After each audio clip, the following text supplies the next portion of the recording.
Usa ka pagtuo, usa ka tingog, usa ka katawhan.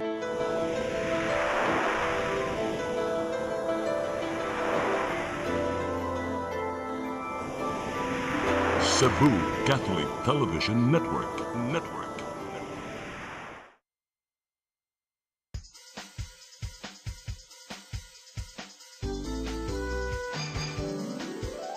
Hello Cebu, maayong buntag.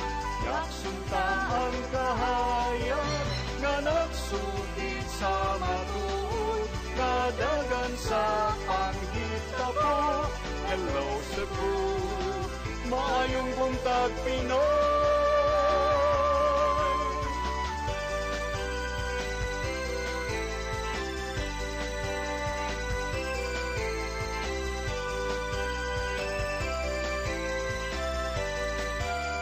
Ang katutulungan sa mga katawhan. Hello Cebu,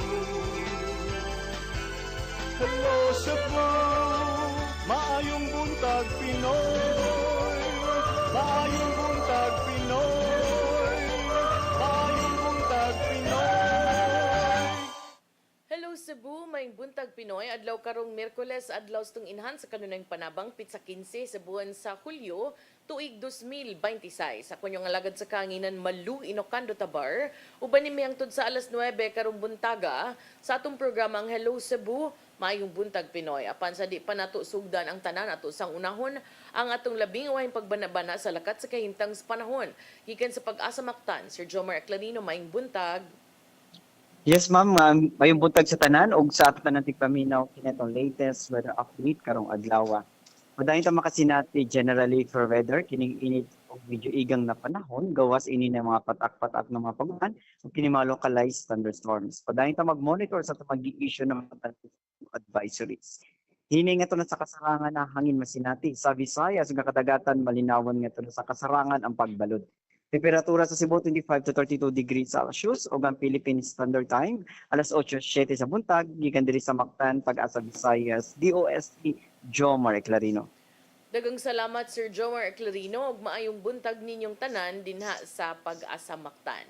Karon arita sa ato ang front pages sa mga pamantalaang lokal ug nasyonal atong sugdan sa Sunstar Daily.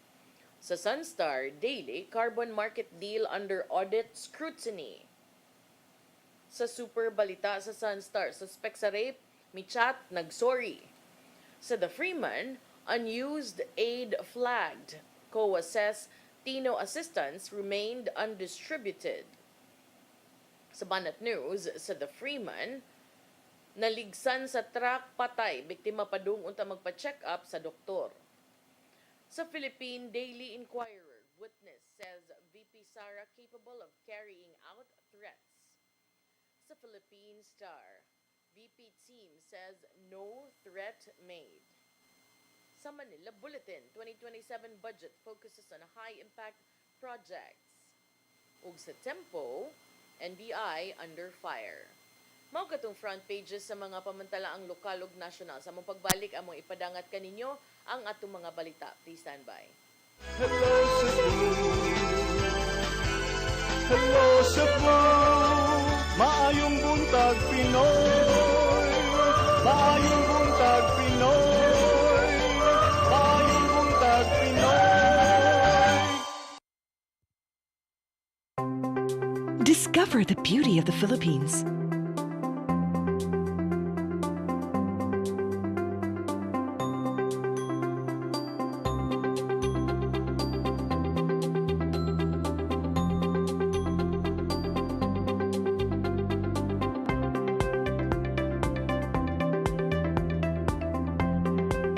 With Philippine Airlines, the country's flag carrier.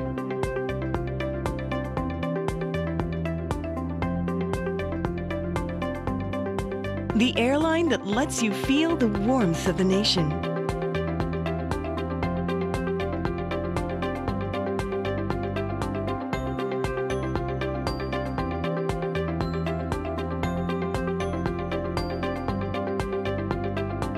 Mabuhay!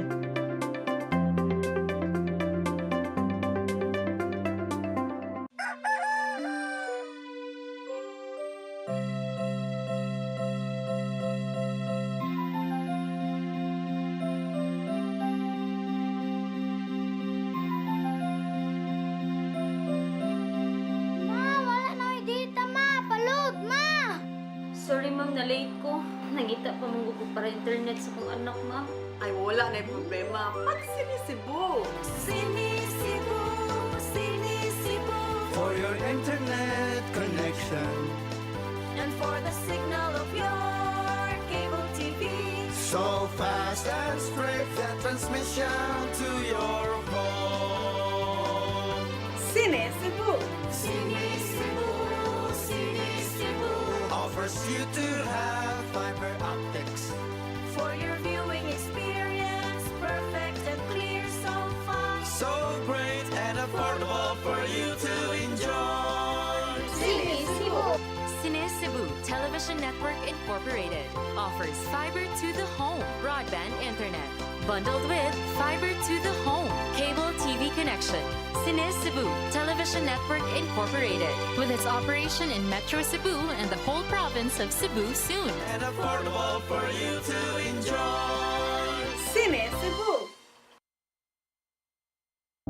Ito po ang programa na hatid sa inyo ng OzoneMed Wellness Clinic kung saan ibabahagi ng mga doktor ang kanilang kaalamang medikal tungkol sa inyong kalusugan.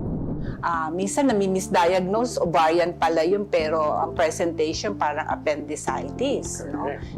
Sinasabing degenerative diseases, kadalasan ani iniisip ng mga tao no nga kaliwat ninyo ka na arthritis, kaliwat nga na ay rheuma dok. Pero unsa ba gyud ka big, unsa ba kalawak ang ibig sabihin nitong degenerative diseases dok? Yeah. So yung buong katawan, as we age, as we use it lagi, talagang dahan-dahan masisira yung mga cells, mga tissues, yung organs natin, dahan-dahan masisira yun siya. In our age today, it is very important that we have to really value yung aging process na to. Toxic na lang yung pinag-uusapan natin, but gaano ka-importante this time? Yung mga tao dapat sila educated about these changes ng global health. It is not the infectious disease that predominate. It is the non-communicable disease or chronic diseases. Sa New Start, we believe na ang pinakamalakas na patunay ng healing ay ang mga boses ng taong nakakaranas nito mismo. Tinignan ng OB, sabi niya, cervical cancer daw. Inisip ko, ang Panginoon, hindi naman ako pababayaan. Diba sabi niya, by His stripes, I am healed. OzoneMed Wellness Clinic New Start. Mapapanood every Saturday, 8 to 9 a.m. Og ang replay airing matag Miyerkules 1:00 hangtod 2:00 sa hapon. Dinhilang sa CCTN Channel 47.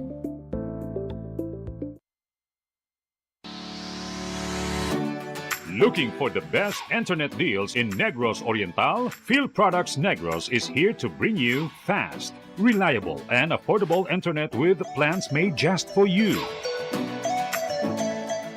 For as low as 899 pesos per month, enjoy speeds of 50 Mbps, perfect for streaming, working, or studying from home. Need more speed? No problem. Get 100 Mbps for just 1,199 pesos. 150 Mbps for only 1,499 pesos, or our fastest plan, 400 Mbps for just 2,399 pesos per month. Plus, you can add over 100 cable TV channels to your internet plan for just an additional 100 pesos per month. That's entertainment and lightning fast internet all in one. Enjoy no installation fees and start today with a 1,000 peso customer deposit. Call us now or visit our website to sign up with the Field Products Negros. You get internet that's affordable, reliable, and local. Field Products Negros, bringing you closer, faster. Call us at 0917-631-5240 or visit our website www.fieldproductsnegros.net or our Facebook page, Field Products Dumaguete. Subscribe now. Hello Cebu, hello Cebu, maayong buntag Pinoy, maayong buntag Pinoy, maayong buntag Pinoy. Balik sa Hello Cebu, may buntag Pinoy, ug karon sa atong mga balita. Nagunas ng mga balita karong buntaga, medical mission sa lalawigan sa Subo gitinguhang i-regulate ug hiusahon ang mga pamaagi aron masiguro nga luwas ang mga pasyente sa medical procedures nga pagahimuon sa lalawigan sa Sugbo. Ang kasayuran ihatod ni RV Veloso. Gituki sa sakop sa Hunta Probinsyal ang mga paagi nga mahanay ang mga medical missions ubos sa hiniusang paagi sa lalawigan sa Sugbo. Atol sa regular session sa Hunta, gipatawag ni ini ang nagkadaiyang representante gikan sa kagamhanan, hospitals ug professional organizations nga magsilbing pundasyon sa giplano nga ordinansa nga gikatakdang iduso pag-establisar usab sa standard guidelines ug procedures alang sa mga health outreach activities. Ang maong diskusyon pinasubay kini sa imbitasyon nga gipangamahanan ni Bukal Stanley Caminero. Matod ni Caminero ngat gitinguha ang pagduso sa maong paagi aron pag-address sa kakuwangon sa iniusang paagi sa pagproseso alang sa mga request sa pagpaygayon og medical mission sa probinsya. So, mao na nga atong gi-invite as an initial step sa proseso. Kaya doon na mga proseso ang pagbuhat og ordinansa to make sure nga we have heard from the experts, from the resource persons, from the stakeholders, mo na ang Cebu Medical Society dire, ang ato ang president o past president. Ang maong ordinansa nagtinguha nga mohatag og proteksyon sa mga pasyente ug medical teams nga mangayo og koordinasyon sa lokal na kagamhanan. Pagsiguro nga mga lisensyadong healthcare professionals lang ang mopahigayon sa health mission ug mohanay sa klarong standards aron nga malikayan ang dili maayong mga insidente. Subay sa naandan nga paagi, gipasabot ni Attorney Mark Fua nga nagrepresentar sa Cebu Medical Society. Ang mga medical missions duna nay giya pinaagi sa mga palisiya sa Department of Health kon DOH, PhilHealth ug Universal Healthcare Act. Iyang gimug-atan nga nagpabiling responsable ug legally accountable ang mga doktor ubos sa kasamtangang civil ug penal laws bisan pa man og libre ang mga medical services nga ihatag niini. Subay niini gipasalig usab ni Bukal Kerry Kian Shimura, Vice Chairperson sa Committee on Public Health and Social Services, nga ang tanang mga nahisgutan ipaubos pa kini sa pagtuki sa komitiba. RV Veloso, CCTN News.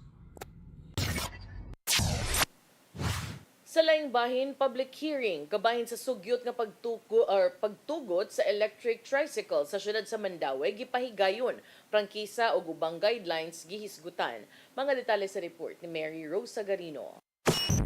Gitambungan sa mga konsehala, sakop sa Traffic Enforcement Agency of Mandaue kon team o mga driver ug operator sa pampasahero ang tricycle ang gipahigayong public hearing kaganinang buntag. Gihisgutan ang ordinansa ho ni Konsehal Carlo Fortuna nga nagtugot og pag-regulate sa mga electric tricycle. Nasabutan nga kung gustong mobalhin sa e-trike, magamit lang gihapon ang ilang prangkisa gikan sa traditional tricycle ug usbon lang sa papel ang klase sa sakyanan. Ang ruta, guidelines ug rekisitos susama lang gihapon sa traditional tricycle o gihatagan lang og opsyon ang mga driver. Sa kasamtangan, moabot sa 2,500 ka tricycle unit ang rehistradong nagbiyahian sa syudad. Basta dili lang mapunan ang number of franchise mo daghan. Basta magdepende na lang sa ako existing franchise mo hulip ngadto sa gasoline powered type tricycle nga may lisensiya sa electric. Okay ra siya. Dili lang madaghan gyud ang unit ba kay traffic na baya kayo sad sa ato.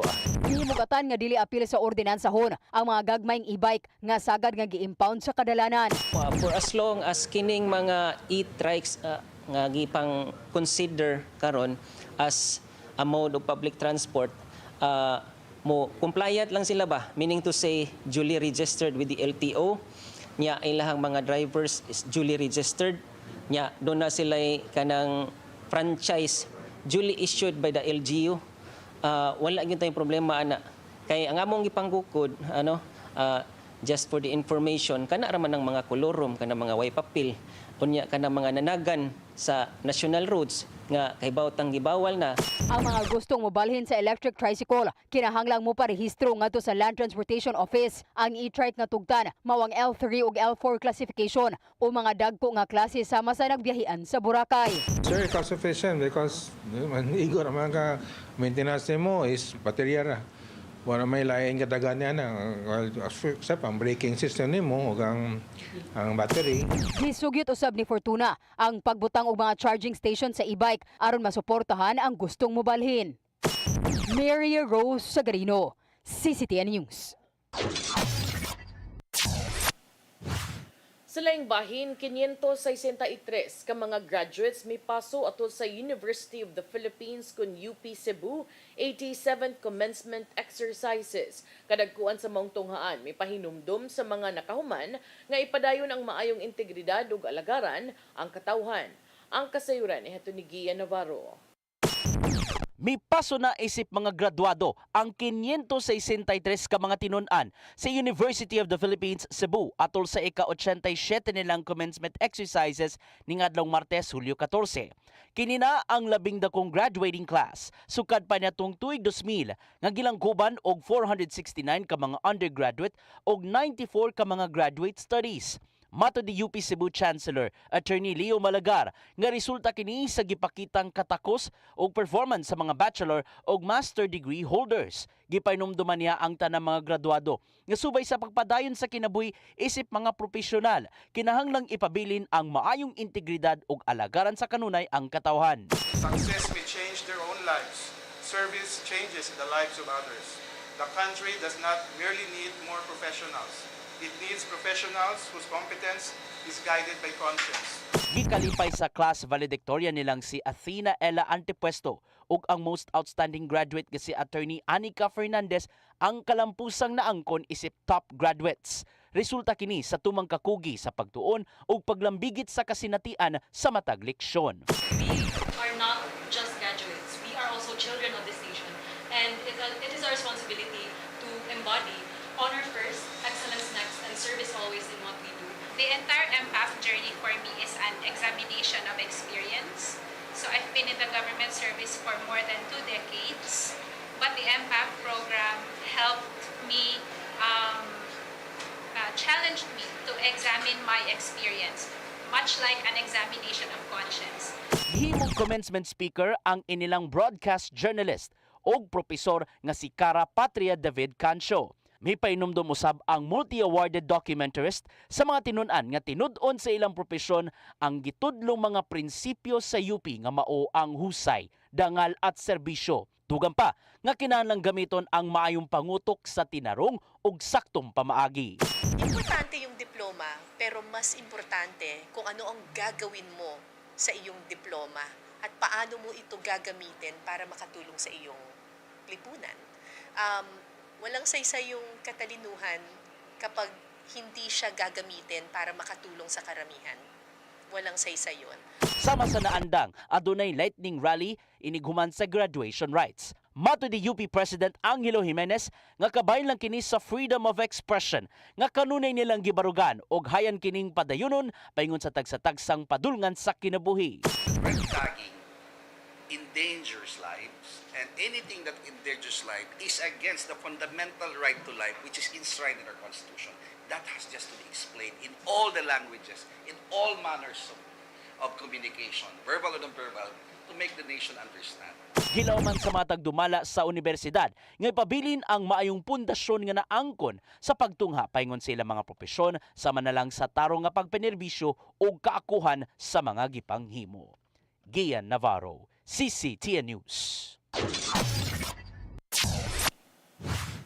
Sa pagpadayon sa itong mga balita, Vice Presidente Sara Duterte mitataw nga walay igong ebidensya ang mga pasangil batok niya subay sa padayon nga impeachment trial. Nagkalalis gihapon ang prosecution ug defense bahin sa mga pamahayag sa saksi nga si Attorney Jeremy Lotoc gikan sa National Bureau of Investigation. Si Gia Navarro mobalik nining report.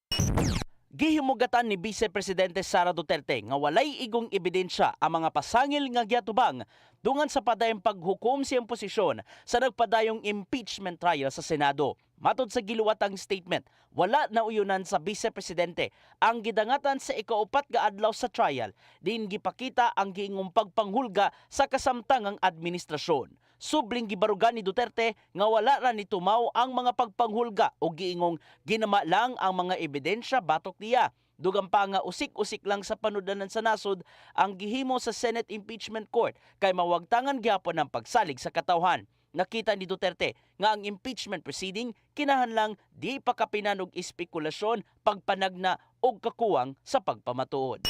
Sa ikalimang adlaw sa napadayong trial, gipaubos sa cross-examination si Attorney Jeremy Lotok kinsang kanhi NBI Cybercrime Division Head o kasamtangang BARM Regional Director. Gipangutanan ni Attorney Mark Vinluan sa defense team ang saksing si Lotok kung tinud anay ba ang mga pamahayag ni Vice Presidente Duterte batok tilang Presidente Bongbong Marcos, First Lady Lisa Araneta Marcos ug County House Speaker Martin Romualdez. Based on our investigation, as to the existence of that utterances, dahil may mga pieces of evidence kami. But whether or not nangyari yan, wala ho akong personal knowledge, sir. All right. In the same way, you also do not have personal knowledge that VP Sara contracted an assassin, correct? Your Honor, the video dated November 26, 2024, the Vice President reiterated. It's answerable by yes or no, Your Honor. How can he be? He's answering. How can he be? Counsels, kindly settle down.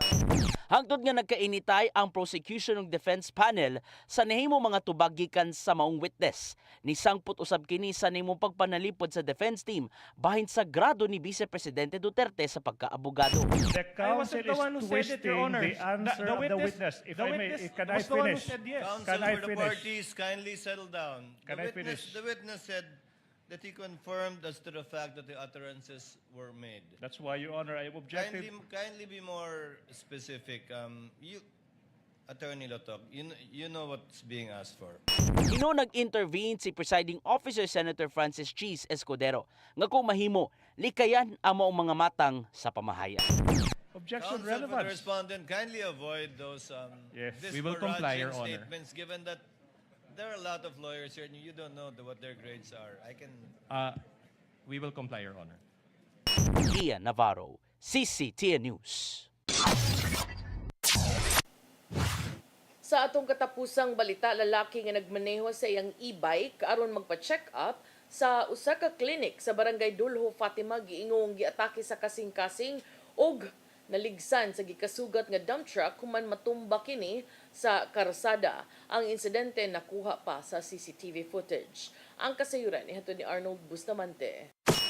Patay nang nadangat sa Cebu City Medical Center ang usa ka 76 anyos nga lalaki nga padung-unta nga magpa-check up sa usa ka klinik sa Dulho, Fatima human matumba ang gimaneho nining nga e-bike og naligsan sa gikasugat nga dump truck sa Sipadilla, Barangay Mambaling sa Sugbo. Alas 9:15 kada ng buntag. Ang biktima gilang si Joel Barcenas, 56 anyos, taga Sitio Alumnos, Barangay Mambaling sa Sugbo. Sa investigasyon sa Traffic Enforcement Unit sa Cebu City Police Office, base sa kuha sa CCTV camera nga nagsubay sa dalan Sipadilla ang dump truck paingon kini sa FB Steel Street nga gimanihon ni Gilbert Argente, 42 anyos, taga Sitio Langob, Barangay Sirao, Bukirang dapit sa Dakpen sa Sugbo, ug ang e-bike sa managlahing nga direksyon. Gingong paingon ang biktima sa usa ka klinik sa Barangay Dulho, Fatima aron magpa-medical check-up. Apan pag-abot sa mga dapit base sa CCTV video, kadit lang nga nasaraysay ang e-bike ug nabagtagan kini kontrol ang driver paingon sa wala nga bahin ug natumba kini sa sementado nga karsada nga mahinungdan nga nalatayan ang lawas dinhi sa ligid sa luyong bahin sa dump truck. Nakaangkod og dakong kadaot sa ulo ug lawas ang biktima nga daling gidala sa CCMC apan gideklara kini nga dead on arrival. Gisusi karon sa mga investigador sa TEU sa migawas nga impormasyon nga giatake sa kasing-kasing ang biktima sa wala pa kini maligsan sa gikasugat nga dump truck. Kasamtangan nga gikustorya sa Traffic Enforcement Unit ang driver nga si Argente o giandaman kini kasong reckless imprudence resulting in homicide batok sa driver sa dump truck. Arnold Bustamante, CCTN News. Mao katong mga balita nga nahipos tong kaubanan sa CCTN News and Public Affairs Team. Inyo katong nakita kagahapon sa mga balita sa Sairi 47. Unya mo break sa taog sa atong pagbalik atong mga paghisgot-hisgot. Please stand by. Hello Cebu, hello Cebu, maayong buntag Pinoy, maayong buntag Pinoy, maayong buntag Pinoy. Discover the beauty of the Philippines.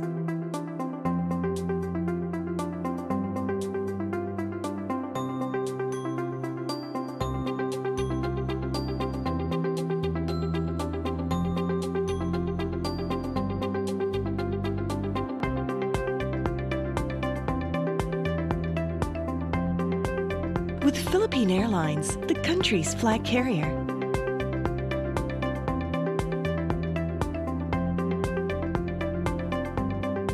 The airline that lets you feel the warmth of the nation.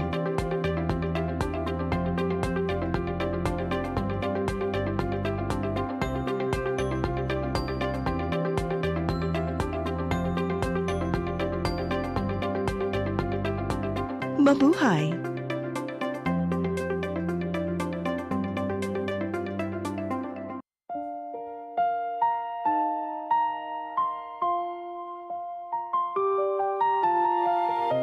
Gugma mo, paglaom ko.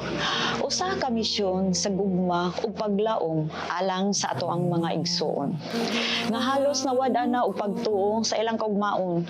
Daghan kanila ang nag-antos sa kalisod ug kasakit. Apan pinaagi sa gugma sa Ginoo, aton gipakita nga adunay mga tawo nga andam mutabang sa mupadayon ug paghatag ug paglaom. Ang tinuod nga gugma walay pili, bata man, tigulang, pobre man o adunahan. Bisan pa sa mga mananap nga nagkinahanglan o kaluoy o pag-atiman. Kutob sa atong mahimo, magtinabangay kita sa paghatag o kahayag sa ilahang kinabuhi. Busa, mga igsoon, hinahot nga ablihan nato ang atong kasing-kasing sa pagtabang sa uban. Ang inyong gamay nga tabang mahimo ng dako nga paglaom alang sa nanginhanglan. Kamo mahimong instrumento sa gugma o panalangin sa Ginoo. Kini ang programa nga Gugma Mo, Paglaom Ko. Daghang salamat ang inyong alagad si Miss J.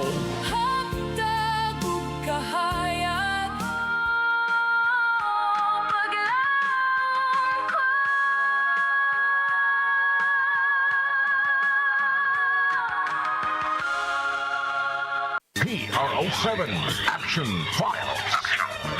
Mga panghitabong naglambikit sa katawan, gihatagan ng aksyon o kasulbaran sa kapulisan.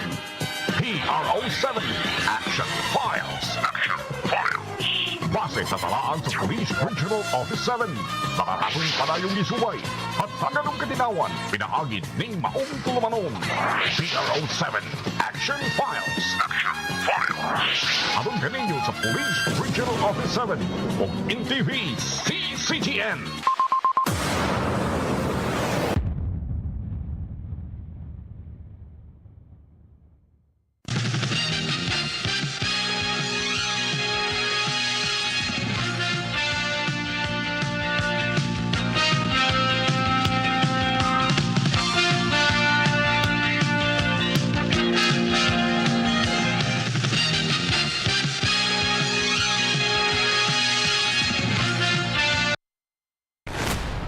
Your song. Your music. Your listening pleasure. Sing it, Cebu! And if I don't need you, this, my darling, I've been told. Jody was the girl who lived next door. I've known her, I guess, 10 years or more. Saving all my kisses just for you. You got me jumping like a crazy clown, and I don't think you're right to put him down. Since I kiss you, let me live so wide. The things that bothers me is living like a fine. Hey, hey, set me free. Stupid Cupid, stop picking on me. Nangita ka ba og wellness consultation ug preventive health support? Ozone po will help, no? So pinapapasok niya kasi po ang oxygen sa cells. So there will be improvement po ng cellular function and reduction. When your blood are full of oxygen, well saturated with oxygen molecule, there are best outcome. At imano nato ang atong kahimsog pinaagi sa husto nga konsultasyon sa lisensyadong doktor. Some people, they are well versed with nutrition, but for others, they have very little idea of what the basics of nutrition are. Kaya with ozone therapy, makakatulong ito para mag-shrink yung mga tumors natin. Para sa professional consultation o general wellness services, bisitaha ang Ozone Med Wellness Clinic branches sa Davao, Bacolod ug Cebu. I am the God that healeth thee. I am the Lord, your healer. I sent my word and healed your disease. I am the Lord, your healer. I am the God that healeth thee.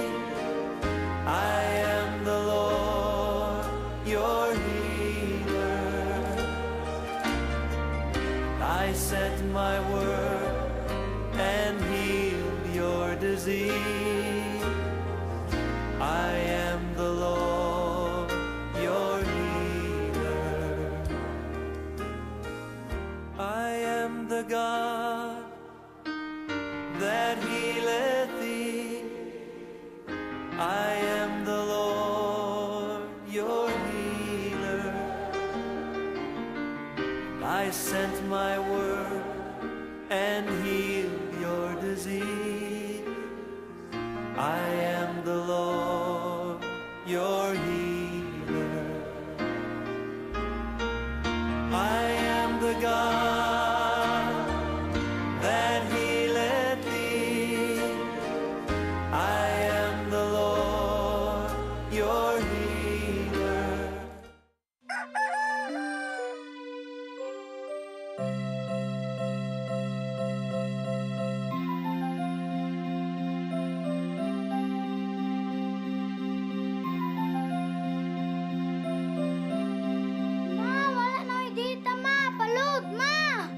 Sorry ma'am, na-late ko.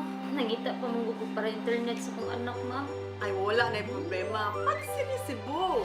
Sinisibo, sinisibo. For your internet connection And for the signal of your cable TV. so fast and straight, the transmission to your phone. Sinisibo. Sinisibo, Sinisibo offers you to have fiber optics. For your viewing experience, perfect and clear so far. So great and affordable for you to enjoy. Sinisibo. Cine Cebu Television Network Incorporated offers fiber to the home broadband internet bundled with fiber to the home cable TV connection. Cine Cebu Television Network Incorporated with its operation in Metro Cebu and the whole province of Cebu soon. And affordable for you to enjoy. Sinisibo. Hello Cebu, hello Cebu, maayong buntag Pinoy, maayong buntag Pinoy, maayong buntag Pinoy.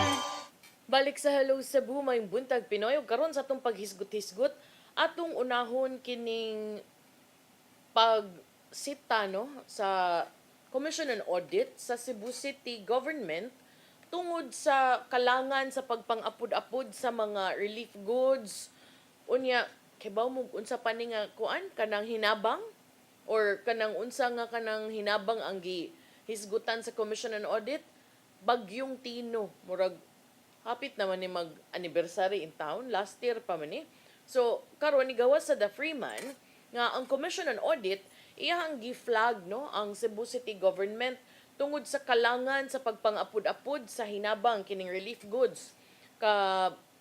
Kuan kuno bati kuno ang documentation, poor documentation ug matud pa ang wala paggamit sa minilyon ka pesos nga donasyon nga gitagana o gitakda unta alang sa mga biktima sa Bagyong Tino ug sa uban pa nga mga disasters. So, di na siya limited lang to Typhoon Tino, apil pa katong uban nga mga disasters. Itumbok sa Commission on Audit nga dunay serious lapses sa disaster response and resource management sa Cebu City Government. Sa labing wahing annual audit report, ang COA mi detalye kung giunsa ang relief assistance alang unta sa mga biktima sa Bagyong Tino tungod kay matud pa nagpabilin kining wa pagipang apod-apod pipila ka buwan na human ang maong disaster. Samtang mga cash donations nga matud pa gitagana alang sa calamity response wa sab gigamit bisan pa man sa halapad nga kadaot nga namugna sa maong bagyo. Ang Typhoon Tino nga dunay dunay international name nga Kalmegi og mi igo sa dakbayan sa Sugbo ni atong Nobyembre 4 sa milabayng tuig. Nagdaki ni grabe kaayo nga pag-uwan og grabe nga pagbaha nga miresulta usab sa pagkaapekto sa kapin 87,000 ka mga pamilya ug dulan 200 ang natala nga patay across Cebu Province. Ang Office of the Civil Defense ni report nga ang Cebu City Disaster Risk Reduction and Management Office ni kumpirmar nga siyam sa mga nangamatay dinhi sa Cebu City ug naglakip kini sa mga mulupyo diha sa ang mga biktima diha sa Cogon Pardo, sa Pangdako, Talamban, Poblacion Pardo, Guadalupe, Bakayan ug Kalunasan. Dito sa Barangay Bakayan kahinumduman ang grabing pagsuyla sa Butuanon River. Mi anod kini sa mga panimalay ug 28 ka mga residente ang namising. Ang flash floods ug landslides mo'y nakaingon no or gitumbok na hinungdan sa sagad sa mga nangamatay. Lakip na ang usa ka pamilya nga dunay 4 ka mga membro nga nalubong dito sa barangay sa Pangdako ug usa ka bata pa kining puya nga nalumos dito sa Cogon Pardo human nadakinas ang iyang mama samtang nisuway kinig ikyas sa nagsaka nga tubig baha. Grabe nga pagbaha usab ang na-report diha sa Guadalupe. So human sa maong insidente, ang Cebu City nakadawat og daghan nga mga in-kind and cash donations gikan sa mga pribadong organisasyon, mga individual ug mga international partners lakip na ang USAID. Apan, matud sa Commission on Audit, dunay mga donated relief items nga naglakip sa linata, bugas, bottled water, modular tents, hygiene kits ug uban pang essential supplies pabilin nga wa pang gipang apod-apod as of December 31, 2025 dulan duha ka buwan na human ang bagyo. Usa ka warehouse inspection nga gipahigayon ni atong Enero 29 niining tuiga na 2026 ni kumpirmar nga ubay-ubay o significant quantities of relief goods na alang gihapon sa storage ug kani sukwahi sa COA Circular number 2014-002 or 2014-002 nga nag-require sa dinalian nga pagpang-apod-apod sa mga gipangdonar nga mga goods labi pa kining perishable items. Matud sa Commission on Audit nga ang kalangan nakahikaw sa mga biktima sa timely assistance samtang gi-expose sab niini ang mga gipangdonar ang donated goods to possible wastage, pagkawagtang or misappropriation. Ang pag-audit sa COA gidugang usab nila nga ang kapakya sa pagpang-apod-apod wa kini nahasubay o sukwahi kini sa tumong sa mga nidonar ug sa mga tao nga nisalig unta ug nihatag ana ngadto ug matud pa it also undermined public confidence in the city's management of donated resources. Ang COA mi-report usab nga 16.09 million pesos in cash donations alang unta sa mga biktima sa Bagyong Tino, Bagyong Odette, linog sa Bugo ug linog sa Davao pabilin nga wa nagamit.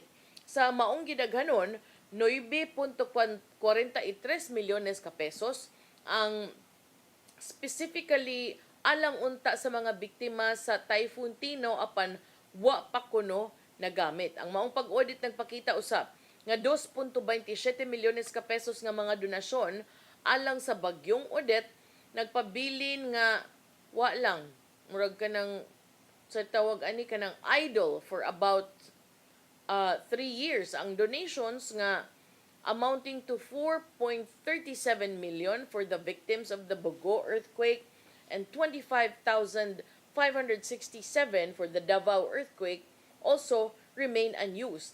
Gitataw sa Commission on Audit nga ang dili paggamit sa maong mga pondo defeats the purpose of the donation and the good intentions of the donors.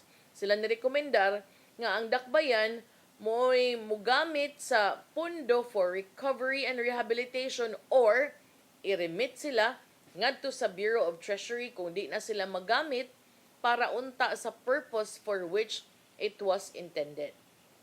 Gawa sa pagkalangan, sa pagpangapod-apod sa hinabang o kining pundo nga wa gigamit, ang Commission on Audit nitumbok usab nga dunay major deficiencies in documentation and record keeping.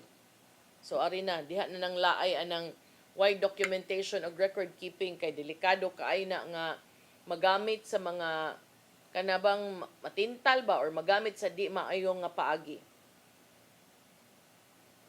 Ubos sa COA Circular Number 2014-002, ang mga ahensya sa gobyerno required nga mo issue acknowledgement receipts for in-kind donations nga mogamit usab matud pa og prescribed issuance forms during distribution and to prepare monthly reports kabahin sa pagdawat o paggamit sa mga gipangdonar nga mga goods. Sa pag-audit sa Commission on Audit, nakit-an nga ang mga resibo o mga distribution records matud pa were maintained separately by different offices, making it difficult to determine the remaining inventory of donated items. Ilasab nga gitumbok nga ang issuance forms wa nagamit, monthly reports were neither prepared nor submitted, and records consisted only of daily listings of donors, donated items, and quantities. Ang maong records gipirmahan sa officer in charge sa Department of Social Welfare and Services imbis ng sa General Services Officer kinsa mauunta ang designated property custodian. Ang mga donasyon matud pa wala sad gi butang ngadto sa required registry of donated relief goods. As a result, ang COA niingon nga ang completeness and validity of the records could not be established, weakening transparency and accountability. Ang mga state auditors ni rekomendar nga ang mayor nga mudirekta sa mga umumando no sa mga hintungdang mga buhatan sa pagpatuman og tataw og kanabang time-bound nga utilization plan sa paggamit ni ining cash donations kanang hatagan sila og time frame sa paggamit aning cash donations ug unya matud pa i-assess usab kung ang katong mga pondo nga wa nagamit mahimo pa ba tong gamiton for recovery and rehabilitation and remit or iuli ang kwarta kung ang paggamit ni ini dili na feasible or di na mahimo. Tumisad ba kaning inani kasayang sadoy kay ang mga tawo biya ni donar sa tinguha nga maabot sa hintungdan kay mas paspas unta ang capability and organization sa local government units no imbis nga mag individual ug adto kay diha betoy time kay numdumo nga yawag ta nga dili na ta mag-ihay ug adto ngadto sa lugar kay maka-traffic rata or makabalda ta sa operations didto. So mo na mangita tag LGU nga moy atong tagaan. So kaning inani I think this needs to be addressed yun no.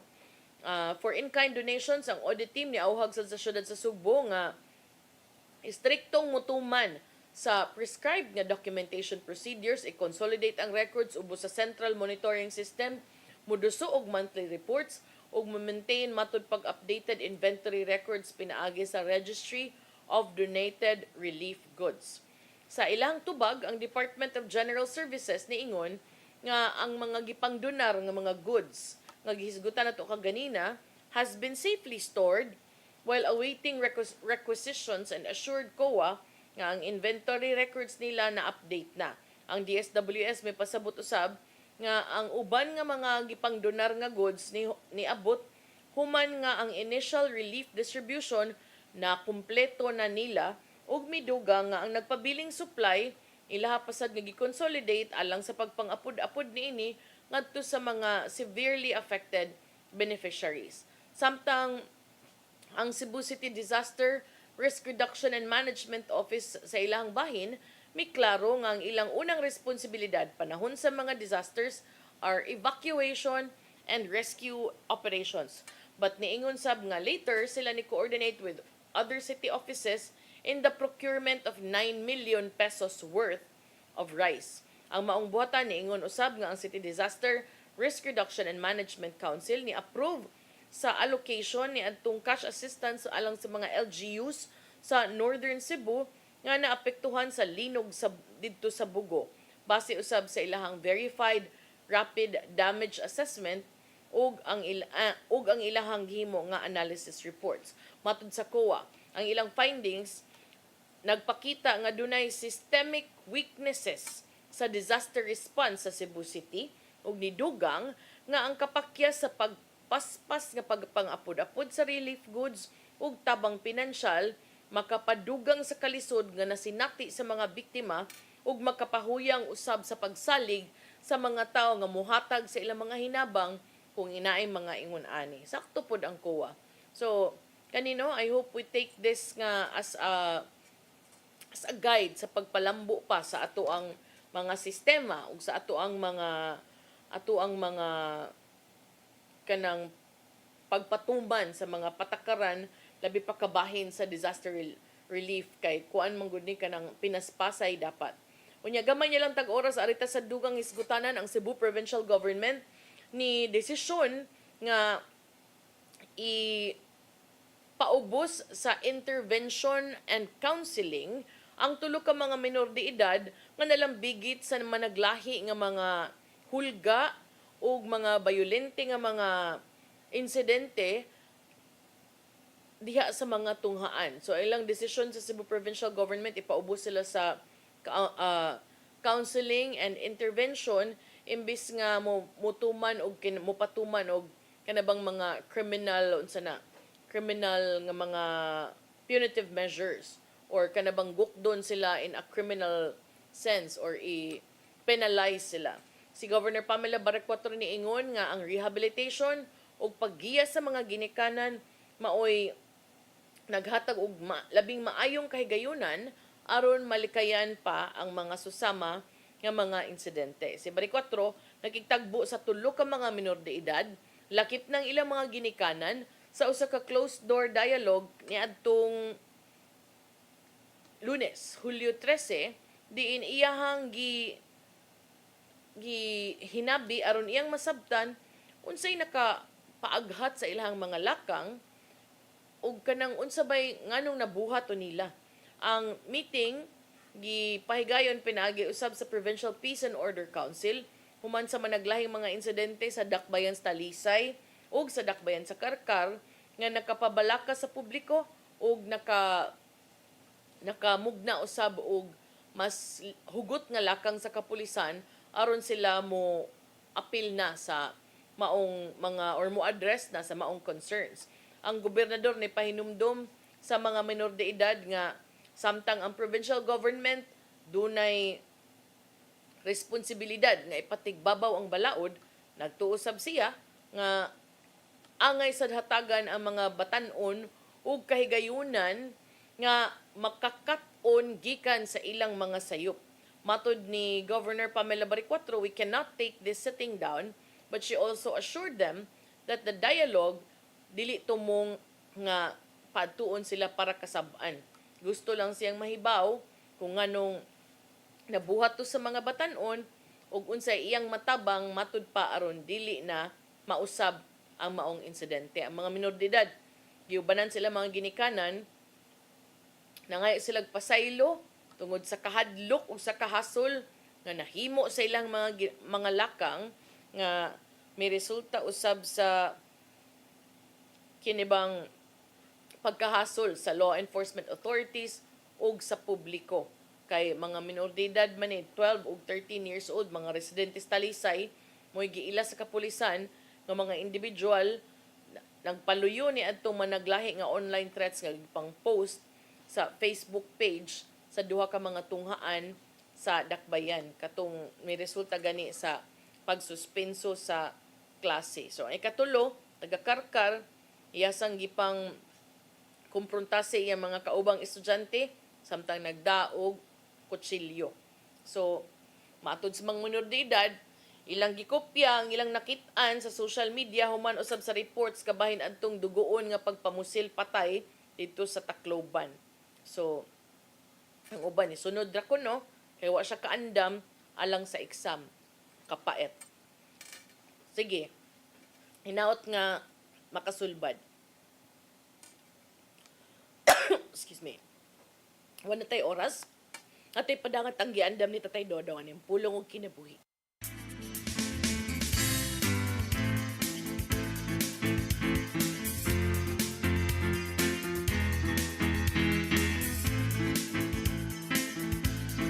Ang pulong mo, ang diwat sa dalan ko. Sa unsang paagi nga kita makasulod sa ginharian sa Ginoo.